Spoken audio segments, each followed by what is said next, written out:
jumpa kembali di studio IGCB bersama saya Moh Gunawan Abdillah. Kali ini kita akan membahas isu yang memang sangat penting meskipun pemilu serentak pada tanggal 14 Februari masih 612 hari lagi. Di studio IGTV kita kedatangan tokoh eksponen pemuda Indonesia bersama tokoh Betawi Muhammad Rifki atau biasa disapa Bung Eki Pitung. Silakan Bung Eki Pitung. Jadi tokoh Betawi yang paling ganteng. Oke. Di mana? Untuk narasumber kedua kita ada Bung Mustaqim, eksponen pemuda Indonesia. Narasumber ketiga ada Bung Ahmad Suawi. Silakan Bung.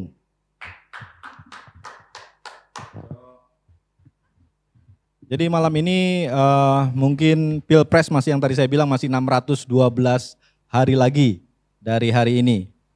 Jadi tepat hari ini Sabtu 11 Juni kita kedatangan tamu yang begitu gagah, Bung Eki atau biasa dipanggil Bang Eki Pitung.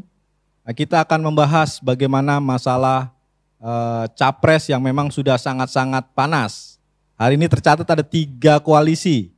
Ada koalisi Indonesia Bersatu yang terdiri dari Golkar, PAN dan P3, ada koalisi Semut Merah, PKB, PKS, dan yang tidak kalah hangat menurut versi EZTV ada koalisi sirkuit Formula E Ancol, Bapak Anies Baswedan dan Puan Maharani. Jadi versi EZTV. Nah, kita akan membahas begitu Bang Eki. Jadi mungkin ada pandangan-pandangan Bang Eki mengenai tadi koalisi Formula E Ancol. Silakan Bung Eki. Iya, waduh. Ini Formula E maksudnya koalisi versi EZTV. EZTV ya. Waduh, mantap. Atau versi eksponen pemuda Indonesia. Iya, iya eksponen. Baik, Assalamualaikum warahmatullahi wabarakatuh. Selamat malam dan sahabat saya Bang Mustaqim dan juga Pak Suhawi, terima kasih undangan saya bisa hadir bicara soal koalisi yang memang lagi menghangat.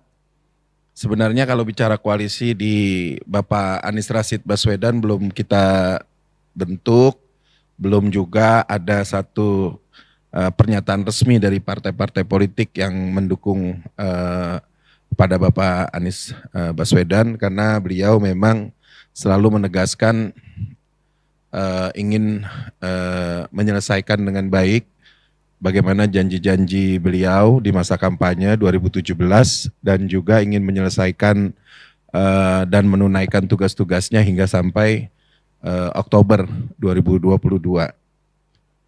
Ya, memanasnya ini kan ketika kita melihat hajat internasional kemarin di sirkuit Ancol, di mana memang agenda ini dramanya cukup panjang gitu ya. Cukup panjang, tarik-menarik, bahkan anggaran yang diserahkan kepada panitia penyelenggara formula itu menjadi sorotan publik, bahkan partai-partai politik di DPRD. Bahkan 1 tahun atau setahun setengah sebelumnya ada pengajuan interpelasi pada saat itu. Tapi kita fokus tadi tempat duduk Pak Anies Rashid Baswedan dan Puan dan Bapak Jokowi dan Sahroni. Itu sinyal. Kita fokus ke situ Bang Eki. Iya, tadi dulu ini mau kita sampaikan. Jadi kenapa terjadi itu?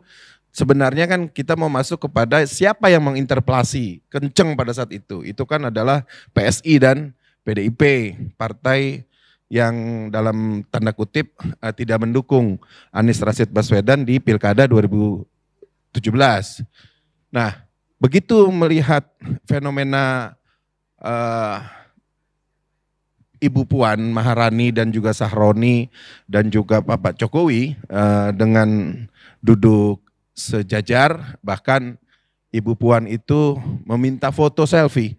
Ini menjadi viral dan ini yang menjadi seolah-olah menjadi simbol apakah begitu tanda-tanda kan? ya. Tanda-tanda gitu. Dan itu digoreng-goreng tuh video itu digoreng-goreng. Ya dalam satu fenomena politik kan biasa ya, itu tokoh-tokoh duduk bersanding gitu. Namun memang kalau dianggap itu menjadi pintu masuk atau dianggap menjadi sinyal, menurut saya masih terlalu jauh karena sebenarnya Anies ini orang yang atau tokoh yang sedang diperbincangkan bahkan dianggap menjadi tokoh yang sangat fenomenal dan banyak yang ingin meminang partai-partai politik karena memang namanya lagi bagus dan pekerjaan-kerjaannya beliau juga sudah dibuktikan. Bahkan cara memimpinnya juga smart, santun dan terlihatlah terbukti. Jadi Ibu Puan ini dengan gaya memancing secara politis menurut saya sih biasa-biasa aja ya. Kalau bagi Pak Anies ya. Tapi kalau ini menjadi sinyal jangan-jangan PDIP ke depan di 2024 akan menjadi satu koalisinya Anies, kita masih terlalu dini gitu. Tapi kalau atau masih mau nunggu PDIP DKI tobat dulu? Cium tangan gitu ya. Ayo, Bung Eki, gini Bung Eki, saya mau pertegas nih. Jadi kalau ngelihat dari dewa-dewa politik Indonesia itu bukan sekedar hanya apa namanya tadi disebut Bang Eki itu, ini sudah menjadi ada skenario besar dari dewa-dewa politik Indonesia. Ya. Jadi sosok penjodohan Anies Rashid Baswedan dan Puan Maharani ini tidak main-main. Jadi seorang tokoh Sulawesi Selatan yang mendorong hal tersebut. Gimana Bung Eki? Jadi berita-berita sudah banyak yang nongol nih kalau kata bahasa Betawinya nih. Bahwa sosok Yusuf Kala ada di balik skenario Anies Rashid Baswedan dan Puan Maharani. Tanggapannya Bung Eki? Iya saya pikir kalau hanya... terlalu jauh, ini udah deket ini sebenarnya Bung Eki. Kalau kita lihat petanya hari ini kan seolah-olah ya ini akan ada poros 3 poros nanti. Itu kita sudah lihat ada KIB walaupun ini masih sifatnya embrio begitu. Iya tapi kan kita nggak tahu nanti jadi apa enggak gitu. Tapi dia sudah seolah-olah bahwa ini gerbong baru begitu. Nah yang satu lagi PDIP ini memang merasa jumawa, merasa percaya diri bahwa dia udah boarding pass. Artinya sudah punya tiket di atas 20%, udah bisa mencalonkan sendiri. Namun disayangkan memang sampai hari ini ada kepanikan, ada kebingungan bahwa PDIP sepertinya tidak punya calon yang bisa signifikan melawan Anies Baswedan. Maka mungkin Puan, kalau memang PDIP-nya ingin menerima legowo dan seterusnya, saya pikir itu semua kembali ke keputusan partai politik yang sudah duluan mendukung dan konsisten terhadap Anies Rashid Baswedan, saya pikir itu. Oke, kita kunci di situ dulu. Kita lanjut ke Bung Ahmad Suawi. Mengenai apa yang dibincangkan Bung atau Bang Eki Pitung ini, memang sangat-sangat luar biasa. Apalagi pertarungannya ini bisa dibilang antar PDIP. Jadi jagoan Pak Ahmad Suawi, Erlangga Hartarto sepertinya nggak terlalu di atas angin. Gimana Bung Ahmad Suawi? Terima kasih Mas Gun. Assalamualaikum warahmatullahi wabarakatuh. Selamat malam. Salam sejahtera untuk semuanya. Pertama, koalisi-koalisi yang ada, kalaupun misalnya pertemuan di Ancol itu mau disebutkan koalisi, ada beberapa fenomena menarik yang sebenarnya harus dikritisi untuk capres dan cawapres. Kita ini sebenarnya punya banyak capres, tapi versi lembaga survei. Kalau versi partai politik barangkali lebih terbatas, karena hanya beberapa partai politik yang mengusung calon presiden. Walaupun beberapa di antaranya ada kebutuhan untuk membangun koalisi dengan partai lain karena harus memenuhi persyaratan undang-undang. Yang kedua, menurut saya Yang ketiga, selain survei dan partai politik, ini barangkali juga geliat para relawan. Relawan-relawan ya mungkin juga ada sebagian yang sudah mulai galau karena ini kan ya terkait sebagian di antara mereka selama 10 tahun selama 2 periode Presiden Jokowi ini kan. Bung Ahmad Swawi, jadi gini nih Bung Ahmad Swawi, tadi kan udah disebutkan kan ada survei, ada relawan, ada dorongan dari istanakah. Nah yang jadi pertanyaan ini semua sumber-sumber capres ini pesanan atau bagaimana? Seperti kita tahu kan, karena di berbagai lembaga survei itu Ganjar lah, ada Puan lah, yaitu gimana menurut Bung Ahmad Swawi? Pesenankah atau memang ada siapa yang bermain di situ? Capres-capres ini? Ya, menurut saya survei ini kan tidak pernah bebas nilai, ya kan? Survei juga bagian dari pencitraan. Survei bagian dari rekayasa sosial, rekayasa citra dan lain sebagainya. Proses itu kan juga menjadi bagian dari kerja-kerja politik yang ada sejauh politik modern kita dewasa ini. Artinya apakah itu survei, apakah itu kerja relawan, ataukah misalnya wajar saja ketika istana ini memiliki agenda untuk menempatkan kira-kira siapa suksesornya yang layak dan pantas. Kenapa? Ada sisi idealismenya, ada sisi pragmatismenya. Sisi idealismenya adalah kesinambungan ide-ide besar, kesinambungan program dan pembangunan nasional yang sudah dicanangkan ini agar tidak berhenti. Itu barangkali sisi idealismenya. Sisi pragmatismenya di mana? Sisi pragmatismenya ya memastikan bahwa penguasa-penguasa yang saat ini sedang berkuasa turun dengan kaki lengkap. Ya kan? Karena kalau tidak turun dengan kaki lengkap, apalagi piringnya masih belepotan, nah itu bermasalah nanti. Barangkali itu Mas Gun kalau terkait apakah istana atau siapa yang menggiring. Tapi secara normatif siapapun calon presiden yang muncul itu melalui partai politik. Walaupun fenomena relawan yang ada dewasa ini menurut saya tidak terlepas dari buruknya kinerja partai politik. Kenapa demikian? Beberapa fenomena yang terjadi, misalnya Pak Jokowi itu 2 periode jadi presiden, itu relatif bisa dikatakan kekuatan relawan. Kayak gitu, kekuatan relawan. Nah, lalu di mana partai politik? Ya hanya sebagai pada posisi menyediakan tiket untuk calon presiden sebagaimana yang dipersyaratkan oleh undang-undang. Nah, lalu bagaimana dengan kemunculan misalnya beberapa figur atau tokoh-tokoh yang dalam beberapa survei itu menjadi dominan dan bahkan sangat bagus. Kayak gitu, dalam konteks lembaga survei ya, dalam konteks lembaga survei. Ya karena memang inilah berarti problem di partai politik bahwa kinerja mereka tidak masif. Itu pertama. Yang kedua, pola rekrutmen partai-partai politik ini berarti tidak bisa mengorbitkan kader-kader potensial yang ada di internal.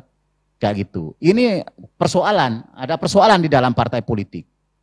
Sehingga banyak calon, banyak tokoh, banyak figur yang sekarang ini justru bisa dikatakan tidak muncul dari proses yang sudah dilakukan di internal partai politik. Partai politik lebih sibuk mencari siapa tokoh yang layak jual agar tetap dan terus menikmati kue kekuasaan. Oke, kita kunci di kue kekuasaan.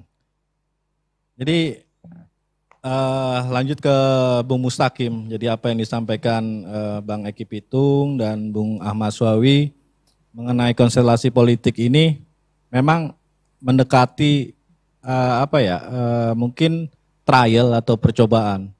Jadi saya lihat memang belum pasti, yang termasuk yang kita sebutkan dari versi EGTV, koalisi Formula E Ancol juga mungkin masih juga bacaan atau tanda-tanda. Silakan tanggapan Bung Mustaqim atas komentar Bang Ahmad Swawi dan Bang Eki Pitung.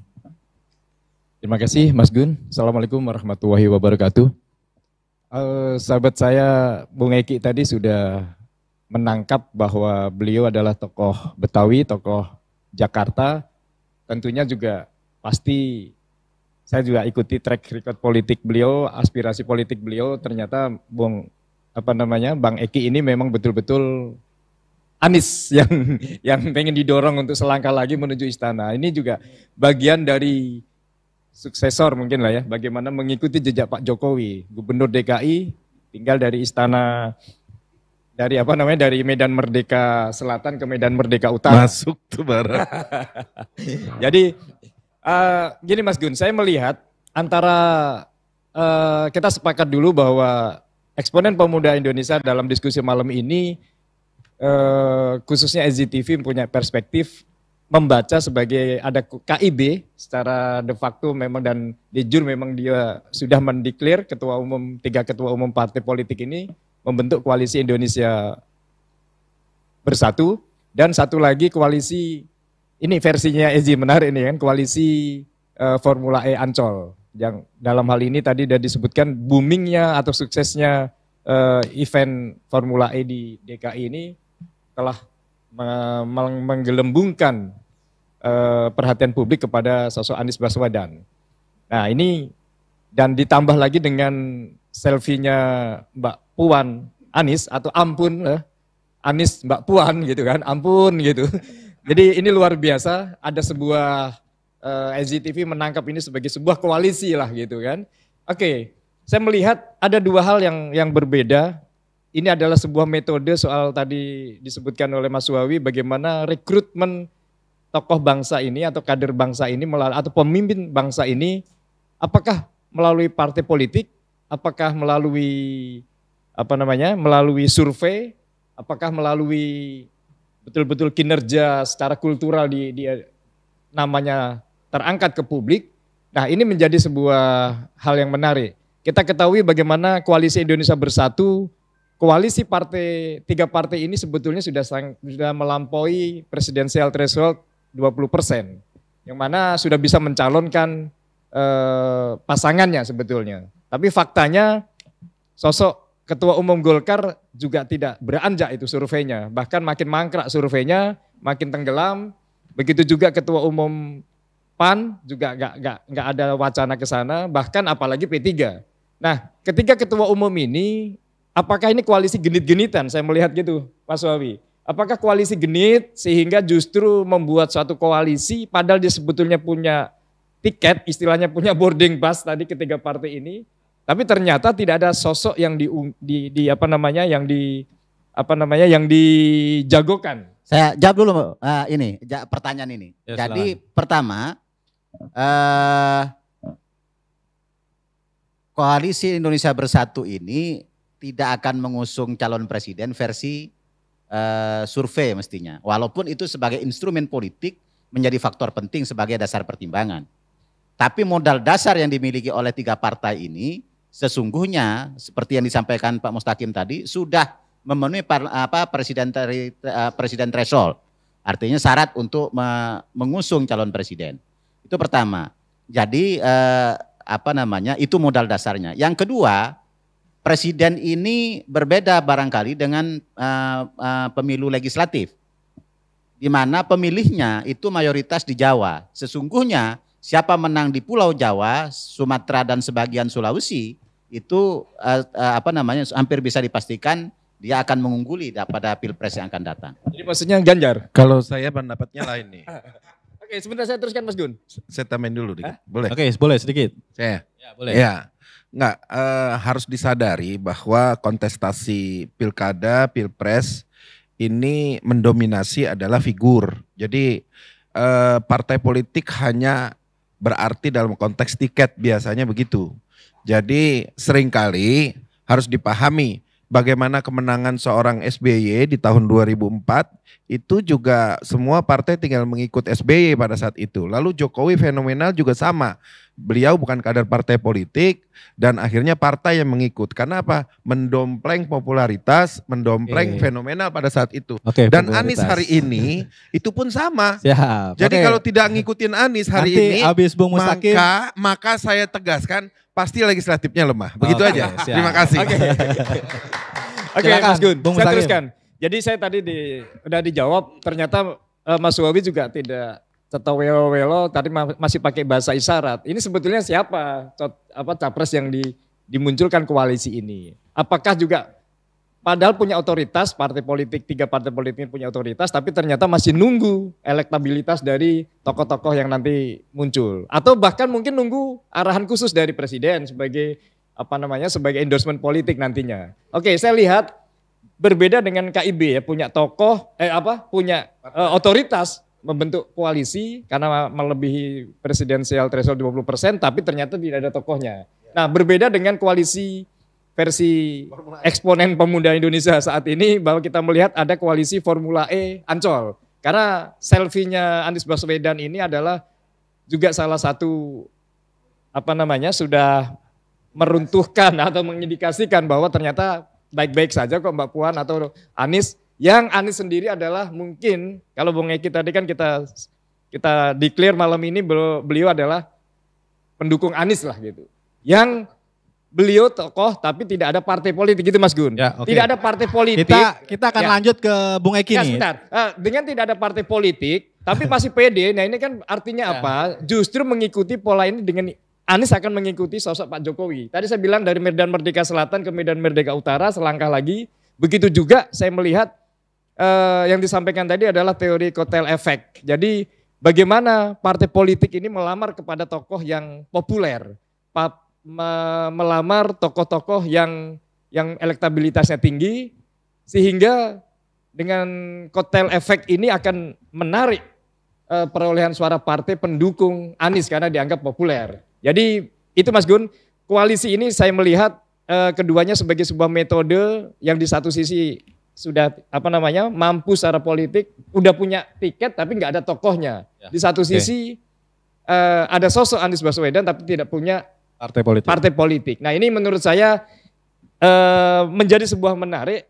Tinggal bagaimana nanti kita lanjutkan, apakah koalisi KIB ini adalah hanya untuk umpan-umpan juga untuk bergaining, atau dengan akan mengikuti juga dengan irama tadi tokoh yang akan populer yang sudah sekarang ini akan merapat kepada tokoh yang populer, partai politik akan ke situ.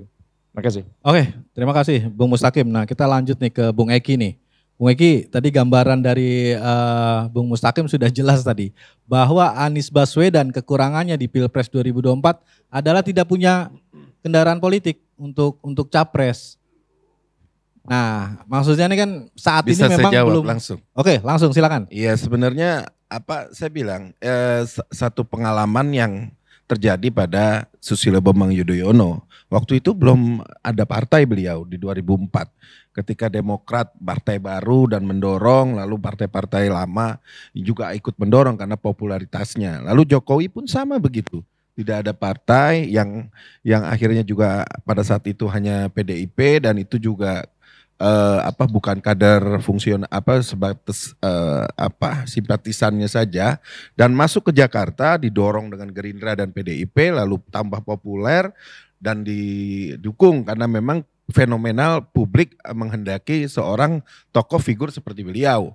Nah hari ini Anies menjadi salah satu alternatif walaupun memang sama. Tapi harus dipahami bahwa partai-partai hari ini tidak ingin juga ketinggalan, seolah-olah walaupun partai menentukan calon presiden, tidak ingin juga mereka ketinggalan kereta. Artinya yang selalu dalam prioritas keterpilihan kontestasi itu adalah popularitas, elektabilitas. Maka partai-partai itu menganggap bahwa hari ini elektabilitas dan popularitas ada pada posisi Pak Anies Rashid Baswedan.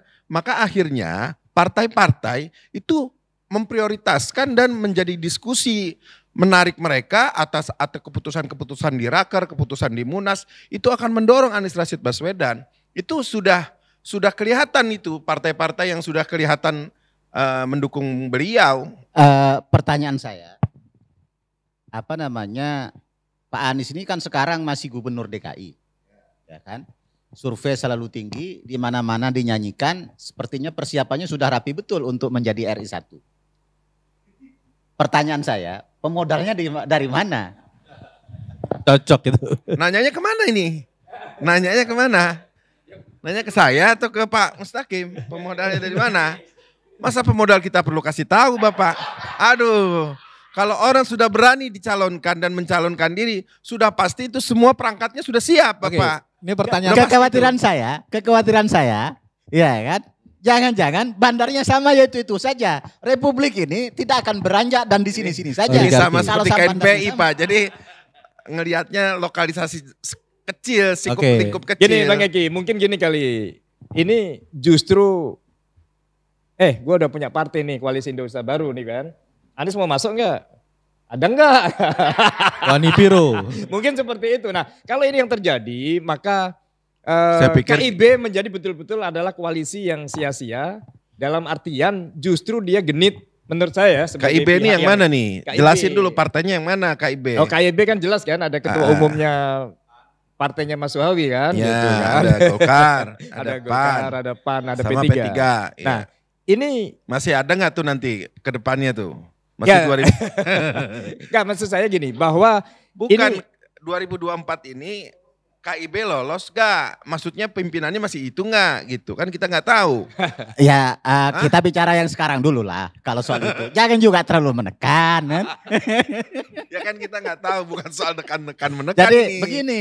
Iya karena desakan partai arus bawah, itu hampir semua partai itu menghendaki Anies Pak. Iya itu. Cuma bagaimana caranya melawan dan akhirnya dibikinlah itu bayang-bayang itu KIB. Itu sebenarnya bayang-bayang aja itu barang. Masalahnya selama Pak Anies ini belum menjadi kader partai, ya kan, itu nanti akan selalu terjebak dengan bagi-bagi kekuasaan lagi. Ya gitu, karena dia harus berkompromi dengan pemilik-pemilik partai. Berbeda dengan yang sudah sekarang jadi ketua umum partai. Paling tidak modal dasarnya, tiketnya, walaupun itu tiketnya masih setengah sobek misalnya, itu sudah jelas. Daripada yang tiket belum ada sama sekali. Itu situasinya bisa ke sana nanti. Ya kan? Nah, ini yang barangkali Bung Eki perlu sampaikan ke Pak Anies, ya kan? Kira-kira tiketnya seperti apa? Nah, menjawab pertanyaan Pak Mustaqim, apakah genit atau tidak? Tidak. Golkar itu tahun 2004 sudah membuat konvensi, ya kan? Yang tokoh-tokoh yang sekarang bikin partai politik ini sudah ikut konvensi Golkar. kenapa tradisi itu sekarang nggak ada? Ya, ini terobosan baru bikin koalisi Indonesia Bersatu ini. Kan politik kan harus selalu ada inovasi. Barangkali ini bagian dari inovasi dari tiga partai yang ada sekarang. Ya kalau KIB, kalau yakin dengan berkoalisi KIB ini, saya pikir jalan saja, nggak ada masalah. Artinya KIB ini kan lagi, kalau dalam bahasa politisi mungkin genit lah, lagi mencari-cari calon. Dari 3 orang itu aja nggak bisa diusung siapa itu. Iya kan? Nah, iya. Bahkan jadi kayak orang layangan putus kalau ibaratnya bingung, pengin dibeli atau kepingin membeli begitu. Bung Eki, ini ada pertanyaan yang mungkin banyak orang ingin tahu nih. Jadi di 16 Oktober Pak Anies Rashid Baswedan sudah tidak menjadi gubernur. Artinya dia tidak bisa memobilisasi dari seluruh dinas BUMD yang di DKI Jakarta untuk sebagai ongkos maju ke Pilpres 2024. Nah, itu langkah Anies setelah 16 Oktober itu apa ya untuk bisa tetap popularitasnya tinggi? Ya, agenda itu sih sudah kita selalu diskusikan ya.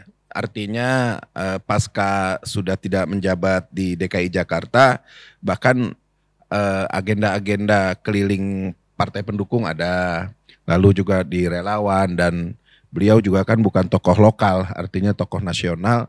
Itu nggak khawatir lah soal popularitas dan jadwal sosialisasi atau apapun. Tapi yang pasti memang hari ini Pak Anies tidak pernah berpikir lagi untuk persoalan capresnya, karena sebenarnya Kalau kita sebagai bagian dari pendukung itu melihat ini sebenarnya tiket sudah rapih gitu. Hanya tinggal kita susun program dan ini bagaimana ke depan untuk terus selalu settle, selalu termaintain begitu. Kayaknya begitulah kira-kira. Mungkin ada PR yang kemarin mungkin Ketua DPRD lapor ke KPK. Terus ada kasus-kasus lain mungkin yang Pak Anies menjadi PR, masalah hukum mulai dari yang kasus Munjul, mungkin ada kasus-kasus lain yang akan muncul sebelum berakhirnya Gubernur Anies Rashid Baswedan. Gimana Bung Eki? Kalau kasus-kasus itu malah sebenarnya yang dilaporkan ke KPK itu bukan kasus di masa Anies masih pas menjabat, itu zaman sebelum Anies itu yang dilaporkan. Dia bawa berkas itu, Formula E tadi. Formula E dari sebelum terjadi saja sudah dilaporkan ke KPK. Ada yang mengisukan bahwa ini begini, ini begitu.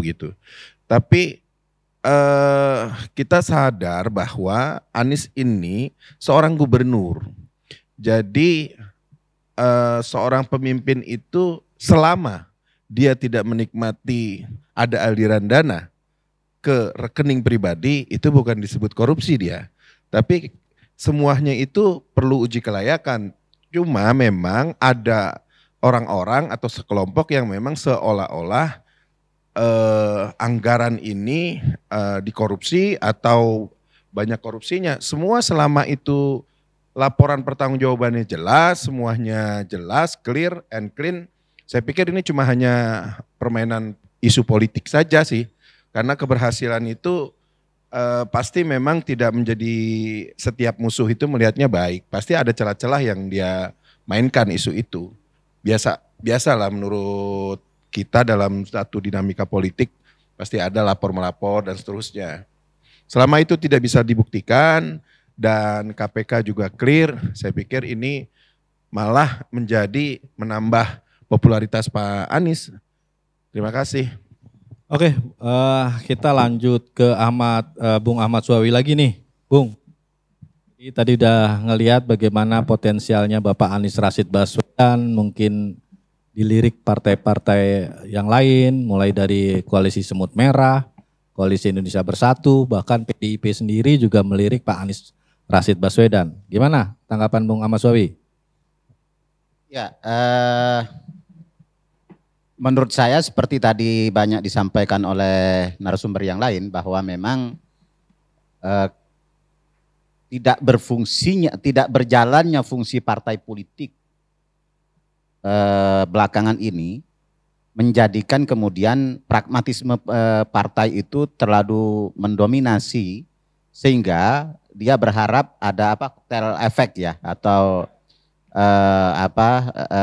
harapannya dengan dia mendukung calon presiden yang populer, yang peluangnya terpilih, dia dapat memiliki dampak terhadap kemenangan partainya dan tentu saja berharap dapat bagi-bagi kue kekuasaan. Itu sesungguhnya harapannya. Tapi sejatinya partai itu didirikan dan dimaksudkan tidak semata-mata hanya untuk meraih kekuasaan saja. Karena di situ ada fungsi-fungsi artikulasi, ada fungsi-fungsi agregasi, ada fungsi-fungsi pendidikan politik. Bagaimana fungsi-fungsi itu dijalankan oleh partai politik sejauh ini menurut saya praktis bisa dikatakan partai itu semata-mata menjadi event organizer pemilu. Tiap 5 tahun atau tiap ada pemilihan kepala daerah dan seterusnya. Yang khusus begitu ada pesta demokrasi, dia menjadi penjaga loket yang mendistribusikan tiket. Apakah itu calon legislatif, apakah itu calon kepala daerah, apakah itu calon presiden. Pada titik itu saja sebenarnya kemudian partai politik terperangkap pada rutinitas itu. Oke. Sementara fungsi-fungsi yang lain tidak berjalan. Kita jujur aja dulu Bung Ahmad Suawi. Jadi yang saya sebut yang namanya dewa politik saat ini kita sudah tahu lah. Ada yang namanya LBP, Luhut Binsar Panjaitan yang jadi konsultan politik Jokowi dari wali kota, gubernur DKI hingga presiden. Nah, Di sini dewa politik lainnya ada Yusuf Kalla dari tokoh senior Golkar sendiri. Ada dua kubu yang memang sudah terang benderang berdiri tegak. Ya contoh kehadiran Pak LBP saat KIB, ada juga Projo juga di situ. Aristiadi, Budi Aristiadi, Wamendes. Artinya dewa-dewa politik saat ini sudah mulai tes ombak. Nah, kita fokus ke situ aja, Bung Ahmad Swawi. Ya, dewa-dewa politik itu memang banyak Mas Gun di Golkar. Nah, kalaupun Mas Gun tadi sebutkan cuma 2, sebenarnya lebih banyak lagi di Golkar itu dewa-dewa politik. Ya kan, karena memang Golkar itu salah satunya memproduksi banyak dewa-dewa politik. Dan banyak sekali sekarang ini ya kan orang-orang yang dulu berkarya di Golkar itu menjadi tokoh-tokoh di partai-partai lain. Apakah di PDIP, Gerindra, Nasdem, Demokrat dan seterusnya. Tapi it's okay lah, lepas dari itu semua, sesungguhnya hakikatnya itu sejauh ya kan, sejauh politik itu adalah untuk kebaikan bangsa dan negara, menurut saya itu sah-sah saja dan boleh-boleh saja. Yang menjadi miris bagi kita itu ketika politik itu semata-mata untuk kepentingan diri dan kelompoknya. Nah, pertanyaan ini tentu menjadi permenungan bagi kita semua sebagai anak bangsa. Apakah politik kita itu sudah beranjak ke sana atau masih terperangkap pada kepentingan kelompok dan golongannya? Itu hakikat yang paling penting tentu bagi kita sebagai bagian dari masyarakat di negara ini. Sejauh mana proses demokratisasi, sejauh mana proses pemilu, sejauh mana siapa yang jadi presiden, jadi DPR, jadi kepala daerah, ini justru bisa membuat perubahan dan membuat perbaikan bagi bangsa dan negara ini. Apakah figur-figur itu ditemukan di Koalisi Indonesia Bersatu, ataukah misalnya di Koalisi Formula E misalnya, ataukah di koalisi-koalisi yang lain? Tentu kalau di Koalisi Indonesia Bersatu, ini kan platform partainya jelas. Golkar itu kebangsaan, P3 dan PAN itu adalah agama lah ya, dalam hal ini Islam. Ini platform ini jelas, artinya nasrelnya jelas, nasionalis religiusnya ada. Artinya platform kira-kira kalau koalisi ini terjadi, kira-kira kemana arah pergerakan bangsa ini ketahuan, kayak gitu. Nah, kalau di koalisi yang lain ini, taruhlah misalnya yang koalisi Formula E juga ada. Koalisi ampun tadi. Iya, ya. ampun. Ya ampun kan itu kata Bapak, belum tentu ampunnya itu. Oh, belum tentu ya. Iya ya. Tapi it's okay. Misalnya Pak Anies misalnya tentu punya platform sendiri. Apakah platformnya Pak Anies ini bersesuaian dengan nasionalis religius? Sama itu. Karena ada Nasdem, ada PKS. Oh iya. Sama. Sama itu. Ada Demokrat. Tapi pertanyaannya kalau misalnya betul terjadi koalisi ampun itu, ya kan? Ampun lagi Bapak. Ya kan? Anies Puan toh. Ya. Kalau betul terjadi koalisi itu, ini kira-kira Asa. Anies Sandi. Nanti insya Allah Gerindra akan gabung. Balik ke DKI lagi dong. Iya, itulah. Kita kembalikan fenomenal DKI Jakarta toh. Oh iya. Ini bocor ya, halus. Kita baru lihat aja. Iya, ini bocor halus. Mudah-mudahan bisa iya bisa tidak. Oh iya. Tapi sesungguhnya menurut saya kerja partai-partai politik yang ada sekarang ini, lepas dari misalnya politik kekuasaan, siapa yang harus didukung, siapa yang harus dicalonkan, ini perlu tuntas dulu kepada platform kebangsaan yang hendak dibangun. Jadi jangan dulu politik kekuasaannya, tapi platform kebangsaannya bagaimana? Kayak gitu. Jangan kita pernah mengalami cebong dan kampret, ya kan? Ini sangat keras di bawah, bahkan sampai makan korban dan lain sebagainya. Tapi pada ujungnya selesai dengan bagi-bagi kekuasaan. Terjadi perpecahan yang sangat masif di masyarakat. Terjadi segregasi yang sangat luar biasa, tapi apa kenyataannya? Kenyataannya misalnya elit mempertontonkan, ya kan, bagi-bagi kekuasaan yang sangat telanjang, ya gitu. Oleh sebab itu harus selesai dulu platform di antara koalisi-koalisi ini. Itu menurut saya yang paling mendasar. Termasuk misalnya koalisinya Pak Anies yang hendak dibangun itu platformnya apa? Kalau koalisi tapi udah bertukar itu Pak Swawi. Ya.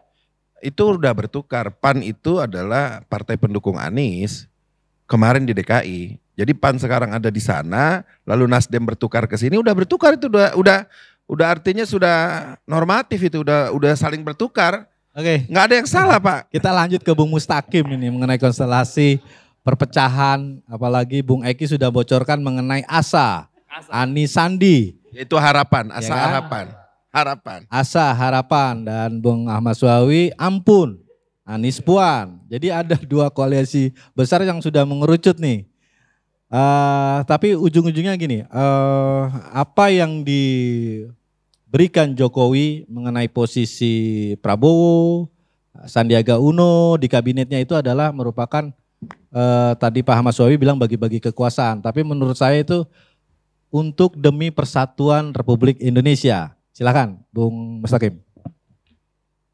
Makasih. Jadi yang dipaparkan oleh Mas Suhawi tadi kita berharap makin kencang lagi kan, ada calon yang ditawarkan gitu kan. Tapi ternyata yang disuguhkan adalah sebuah hal yang normatif soal soal bagaimana partai politik melakukan sebuah fungsi-fungsinya, tidak hanya memburu kekuasaan tapi ada hal-hal yang ideal. Tapi sebagaimana kita ketahui dari teori politik di abad akhir 18, Edmund Burke itu kan sudah mendefinisikan bahwa partai politik adalah sekelompok orang-orang yang disatukan pada sejumlah prinsip yang mereka sepakati bersama. Artinya apa? Bahwa memang tidak ada yang solid di dalam partai politik. Artinya apa? Dia adalah sebuah koalisi cair, orang-orang yang disatukan hanya dengan kepentingan. Nah begitu juga dalam koalisi ini, bahwa koalisi Indonesia Bersatu yang kita harapkan menjadi sebuah inovasi politik yang baru dalam rekrutmen calon pemimpin bangsa misalnya, tapi ternyata kan tidak menampilkan tokohnya. Ini saya melihat bahwa ini justru antitesis terhadap inovasi politik yang dimunculkan. Justru ini adalah sebuah pancingan untuk membentuk sebuah oligarki khusus, untuk kepentingan khusus, untuk ditawarkan kepada pihak tertentu. Nah siapa pihak tertentu yang ditawarkan? Apakah, padahal kita tahu latar belakang KIB ini muncul kan karena melihat adanya keretakan hubungan antara Presiden dengan Ibu Mega sebagai Ketua Umum Partai gitu Mas Gun. Nah sehingga KIB ini dibentuk manakala seakan-akan KIB ini membenturkan bahwa Jokowi dengan Megawati ini tidak akur-akur, termasuk tidak mencalonkan Ganjar misalnya. Sehingga dalam desas-desus, Bung Eki bisa melihat apakah betul seakan-akan KIB ini akan memunculkan Ganjar Erik misalnya. Pernah dengar begitu ya, analisis seperti itu. Tapi ada pertanyaan, ya? Betul. ada pertanyaan lain Bung Mustaqim. Ya. Dia sengaja membentuk KIB untuk selamat dari reshuffle. Gimana tuh? Oh ya, itu betul Mas. Justru inilah makanya Memang ke situ arahnya. Gorengannya emang ke situ. Jadi dengan makanya dengan melihat koalisi Ampun tadi Anies Mbak Puan di Formula E itu, dan melihat kemarin Ibu Megawati dengan Pak Jokowi akrab peresmian Masjid Taufik itu, jelas suasana cair yang mana sebelum KIB dibentuk itu kan ada ketegangan antara Ibu Mega dengan Jokowi, sehingga koalisi ternyata ini mau ditawarkan atau dibergenkan dengan mungkin Presiden. Udah Pak Jokowi, kita sudah siapkan nih koalisi, manakala Bapak atau tidak didukung, calonnya Bapak tidak didukung oleh Ibu Mega sebagai yang sudah punya boarding pass tadi. Nah hal-hal seperti ini kita melihat bahwa latar belakang KIB yang tadi Mas Gun tanyakan tadi, apakah ini adalah jalan selamat untuk bergaining juga dengan Presiden? Pak, saya jangan di reshuffle dong. Bisa jadi seperti itu, kita sebagai masyarakat, kita sebagai publik melihat seperti itu. Nah, mungkin nanti Mas Wawi bisa melihat apakah betul KIB hanya kepentingan pragmatis sesaat, ya. Padahal tadi seakan-akan dulu keren waktu Pak Prabowo jadi salah satu kandidat peserta konvensinya Golkar dengan Pak Wiranto yang kalah ya waktu itu Prabowo-nya. Kenapa enggak dimulai tradisi itu?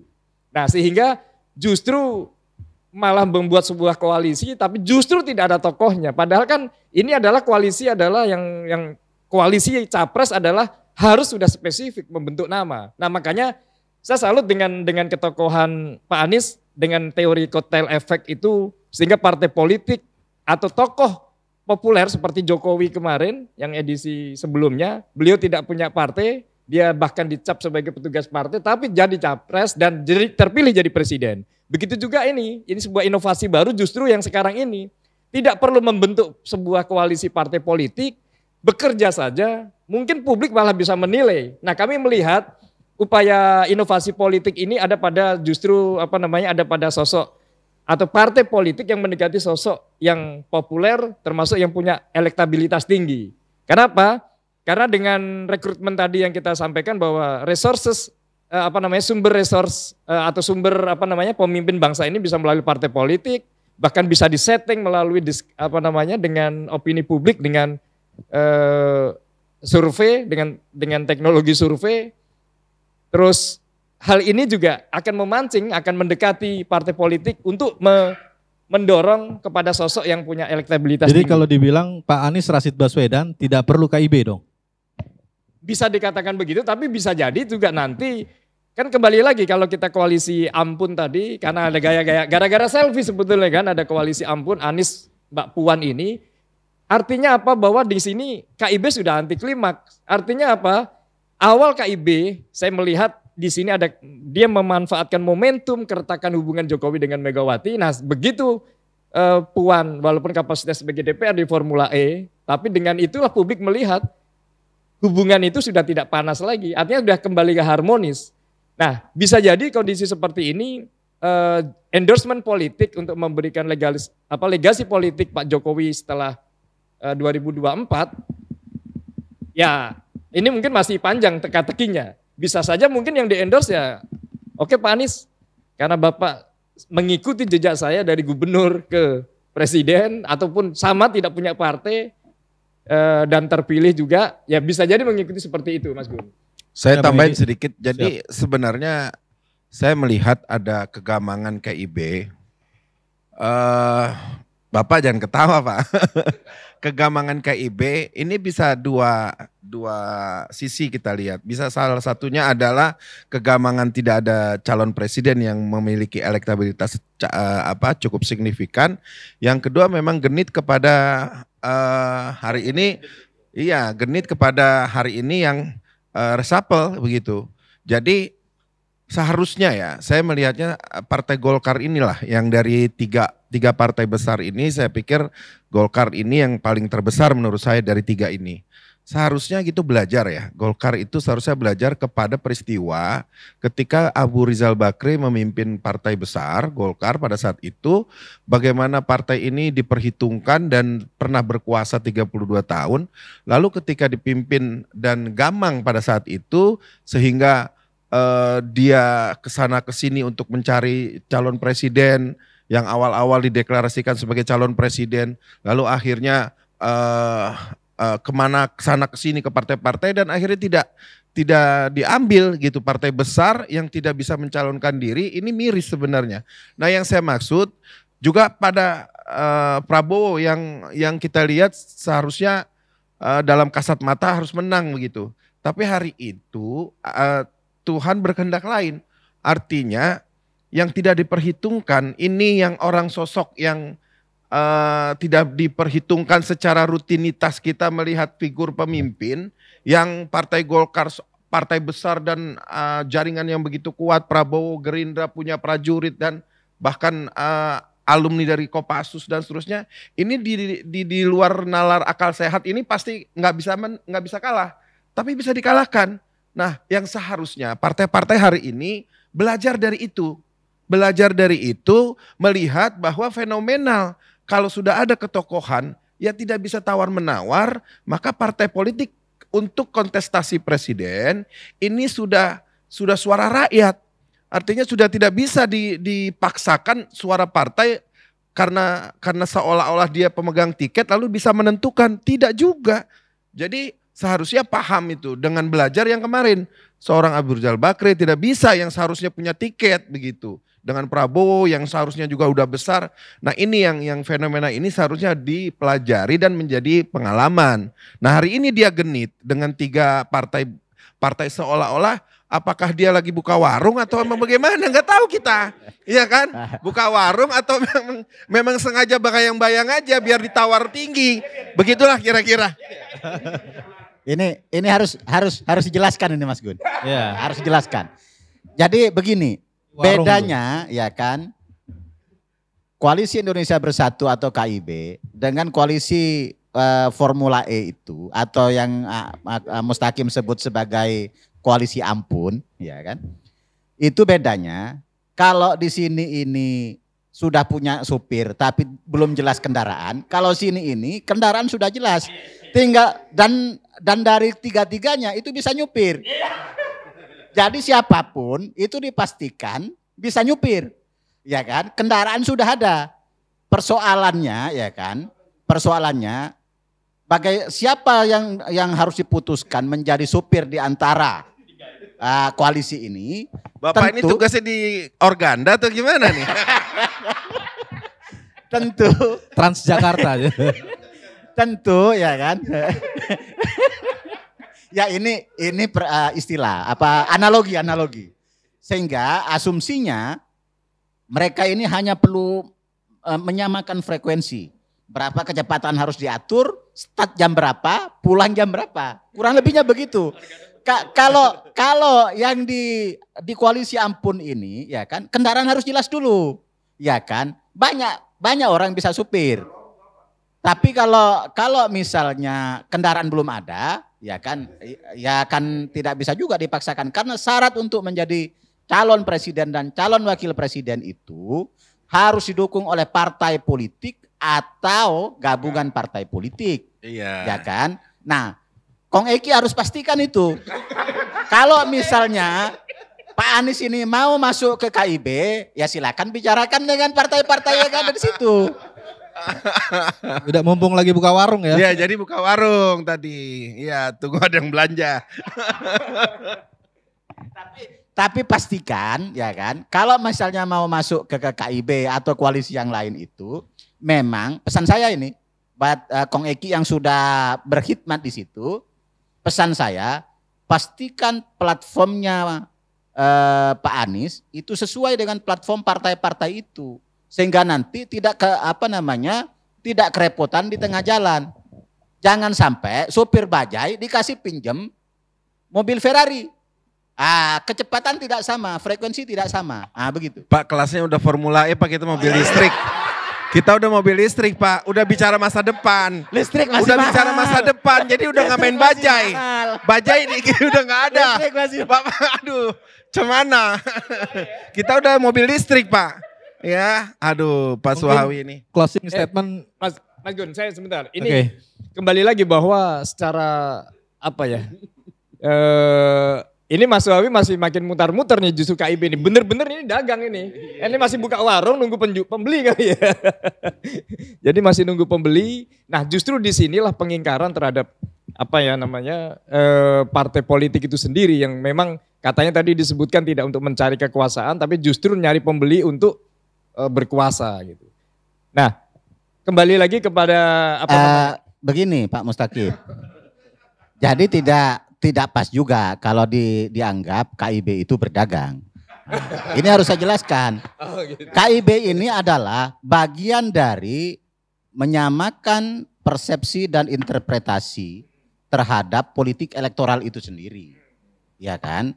Jadi bukan diputuskan supirnya siapa baru naik. Itu namanya model angkot. Ya kan? Nah, karena ini sama-sama tukang supir semua, tukang ketua umum, memiliki partai semua, punya tiket yang jelas semua, maka harus sama frekuensi, ide, gagasan, agenda dan seterusnya. Jadi ini arah dan tujuannya ke sana. Persoalan misalnya nanti itu seperti apa dalam perjalanan, ya kan? Ini kan partai-partai berpengalaman, bukan partai kemarin sore semua, ya kan? Artinya politik itu tetap harus berpijak pada realitas dan rasionalitas seperti itu. Jadi bukan pokoknya, kan kayak gitu. Barangkali itu. Iya, kalau Closing ini ya, Bung Eki ya. closing Jadi, ya. kita punya waktu 5 menit lagi, silakan Bung Eki. Saya pikir saya sih pesimis ya ngelihat KIB ini. Saya pikir kayaknya sih temporary itu. Jadi nggak lama lah ini di KIB ini. Cuma genit-genitan mau resapel aja.